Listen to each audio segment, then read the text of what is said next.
Welcome to KRR kitchen. இன்றைக்கி நம்ம கிச்சனில் என்ன ரெசிபி பார்க்க போகிறோன்னா, நல்ல ஒரு ஹெல்த்தியான ப்ரோட்டீன் ரிச் உள்ள ஒரு சூப்பரான பிரேக்ஃபாஸ்ட் ரெசிபி தான் பார்க்க போகிறோம். வாங்க, ரொம்ப டேஸ்ட்டாக அருமையாக இருக்கும். என்ன ரெசிபின்னு நம்ம வீடியோக்குள்ளே போய் பார்ப்போம்.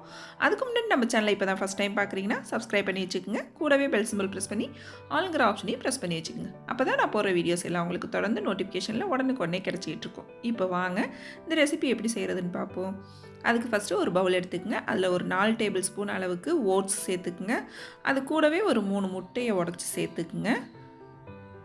முட்டை சேர்த்ததுக்கப்புறம் இதில் நல்லா பொடுசாக வெட்டின ஒரு பெரிய வெங்காயம் அதையும் இது கூடவே சேர்த்துக்குங்க.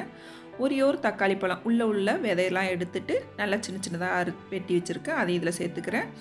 அப்புறம் ஒரே ஒரு குடமிளகா, துருவின ஒரே ஒரு கேரட்டு, ஒரே ஒரு பச்சை மிளகா, கொஞ்சமாக கொத்தமல்லி தழை, 1/4 டீஸ்பூன் மஞ்சத்தூள், 1 டீஸ்பூன் தனி மிளகாத்தூள், அப்புறம் ஒரு 1/4 டீஸ்பூன் கரம் மசாலா சேர்த்துக்குங்க. அப்புறம் இதுக்கு தேவையான அளவு உப்பு, கடைசியாக 1 டீஸ்பூன் அளவு இஞ்சி பூண்டு சாந்து சேர்த்துக்குங்க. நல்லா ஒட்டாப்பில் ஒன்று கலந்து விட்டுக்குவோம். மசாலா எல்லாம் ஒன்று கலந்து வர மாதிரி நல்லா கலந்து விட்டுக்குவோம். உங்களுக்கு இந்த ஸ்டேஜில் தண்ணியாக இல்லை அப்படின்னா கொஞ்சமாக பால் ஊற்றி கூட கலந்துக்கலாம். அப்படி இல்லைன்னா தண்ணி சேர்த்துக்குங்க. கொஞ்சமாக தண்ணி சேர்த்து கலந்துக்குங்க. இந்த அளவுக்கு நல்லா இதை கலந்து எடுத்ததுக்கப்புறம் தோசைக்கல்ல இது போல் அடை மாதிரி நம்ம ஊற்றி எடுக்கணும். நல்லா கல் காஞ்சதுக்கப்புறம் நம்ம ஆம்லேட்டை இது போல் ஊற்றி எடுத்துக்குவோம்.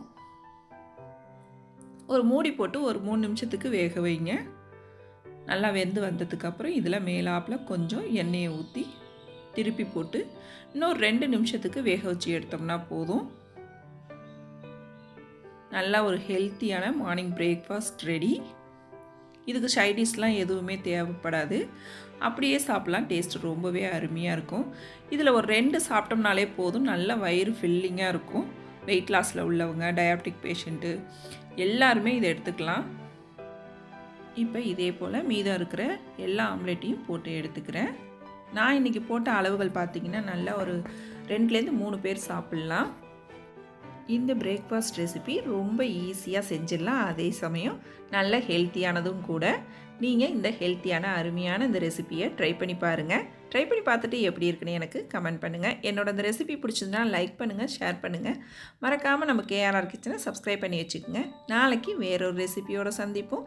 தேங்க்ஸ் ஃபார் வாட்சிங்.